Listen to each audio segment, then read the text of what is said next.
If you want to be better than 99% of people on this planet, you need to do what 99% of people will never do. And before you roll your eyes and think this is just another motivational poster your aunt posts on Instagram next to a butterfly, listen carefully, because statistically, this is true. Being better than 99% of people is not difficult. What's difficult is that you make it complicated. People feed you unrealistic routines, extreme habits, and magic formulas, but in reality, becoming part of the top 1% requires only a few psychological and neuroscience-based adjustments. And in this video, I'm going to show you exactly what those adjustments are. If you apply them, your progress is inevitable. Not because you're gifted, but because almost nobody else will do the basics consistently. First, control your emotions. The people who go the farthest are not always the smartest. They're the ones with emotional control. Stress is one of the biggest predictors of mental disorders, and most people live completely controlled by their emotions, not the other way around. If you want to be above 99% of people, start with this.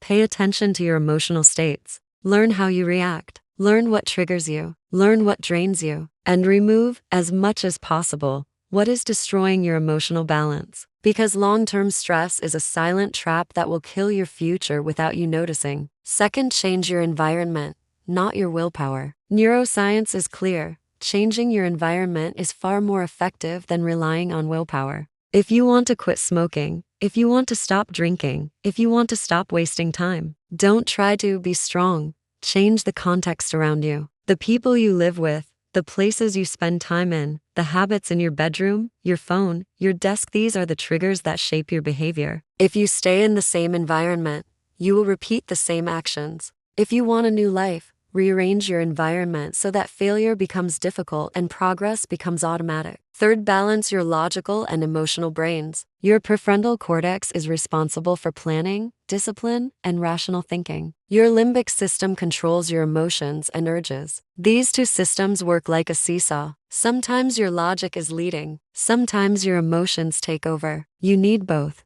If you never feel negative emotions, you don't learn. Negative emotions are feedback. They teach you, they correct you. That's why people who feel nothing, like an extreme psychopathy, rarely change their behavior. But you also can't let emotions rule every decision. That destroys your life just as fast. A powerful exercise: keep an emotion journal. Every night, write what you felt today, what triggered it, and how it affected you. This simple habit increases emotional intelligence faster than anything else. Fourth, understand that your brain is plastic. Your brain changes based on what you do repeatedly. Every experience rewires your neural circuits. If you try drugs, your reward circuit changes. If you go to the gym and feel good there, your brain will want to go again. If you study and feel progress, your brain reinforces the behavior. Your brain asks only one question: was this pleasurable or painful? And then it adjusts the probability of doing that behavior again. If touching a socket shocks you, you don't touch it again. If someone hurts you deeply, you avoid them automatically. If a behavior is rewarding,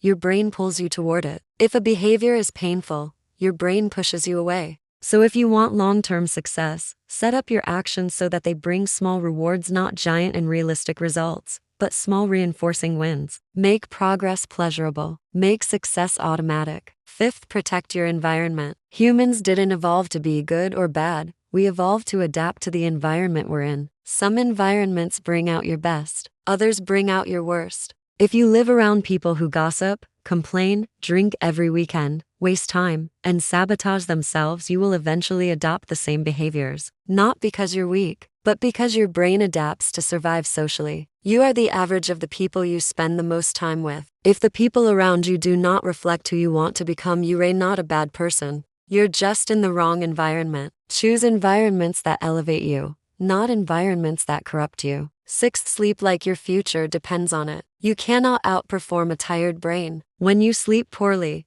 your brain becomes chemically dirty. Your impulse control drops. Your productivity drops. Your mood crashes. Adults need 7 to 9 hours of real sleep, not scrolling until firm sleep. Good sleep is not wasting time. It's resetting the machine that controls your entire life. If you want to be better than 99% of people, sleep better than 99% of people. It's one of the biggest performance hacks in existence. 7th, move your body because your brain depends on it. Exercise is not just good for your body, it upgrades your brain. Research is unanimous. Any physical activity boosts emotional control, motivation, confidence, and mental clarity. Cardio, weightlifting, walking, sports, anything. Movement produces chemicals your brain needs to operate at peak levels. If you don't move, your brain suffers. If you want your mind to be powerful, start with your body. Number 8, money matters, but it's not everything. Money is important, whoever says it isn't is delusional. But money stops increasing happiness past a certain point. What predicts long-term happiness the most? High-quality relationships. Not many relationships. Not perfect relationships. Just meaningful ones. Humans are social beings. When you have people who support you, believe in you, encourage you, your brain functions better. Your mental health improves. Your ability to face challenges increases. If you don't have good relationships, start building them. It's one of the biggest predictors of future happiness. And finally, number 9, be dopaminergic during the day and serotonergic at night. In the morning and throughout the day, you need dopamine, drive, ambition, energy, forward motion. But you can't live only chasing. You also need serotonin, contentment, peace, gratitude. You need to want more, but also appreciate what you already have. You need hunger, but also fulfillment. If you're always chasing, you burn out. If you're always satisfied, you stop growing. The top 1% master both states. So, what's the real secret? There is no magic formula to become better than 99% of people. There are only habits backed by psychology and neuroscience that almost nobody has the discipline to apply. If you control your emotions, shape your environment, understand your brain, protect your relationships, and sleep, move, think, and grow, you will naturally rise above the majority. Because most people know what to do, but almost nobody actually does it. Thanks for watching. If this helped you, be sure to subscribe for more.